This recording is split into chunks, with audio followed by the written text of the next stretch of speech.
Hello, my name is Edward Brown of the Courage, Image, and Charisma Institute. Today I want to talk about how charismatic leaders build business empires.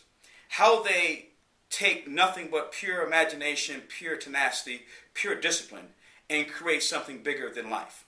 Now, a lot of times when people talk about charismatic leaders, they talk about them in the vein of pie in the sky. They dream of things. They wake up in the morning and all of a sudden this charismatic leader has this mission, and zeal, and zest for this idea that he dreamed of.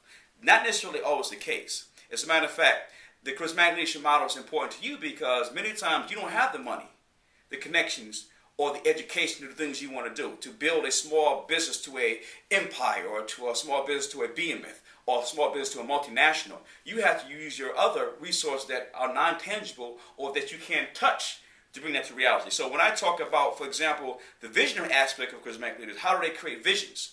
They create visions because they are voracious readers.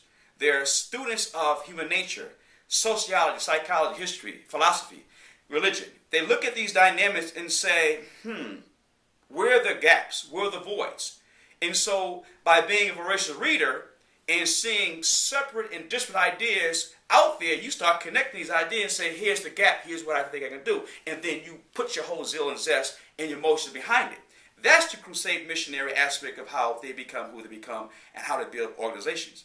Whether it's Steve Jobs, whether it's the late John DeLorean, whether it's any individual who have come, Evel Knievel, any individual who has mesmerized an industry based on some stodgy, a few people were doing it, but that person came into the fold and blew up.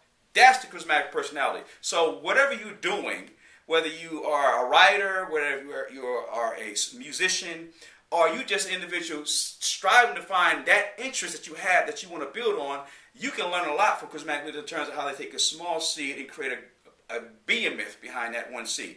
If you want information how to be more charismatic and how to learn the ways of charismatic leaders, we actually having a teleseminar that you can participate in. There's a link below to the website below. Tap into it, see the value, but more importantly, know that you don't have to have a lot to be a charismatic leader in terms of what they do. All you need to have the tenacity, the wherewithal, and the willingness to achieve something bigger than yourself. I encourage you to do that. I encourage you to move forward. I encourage you to always go after that brass ring, regardless whether you have money, connections, or education.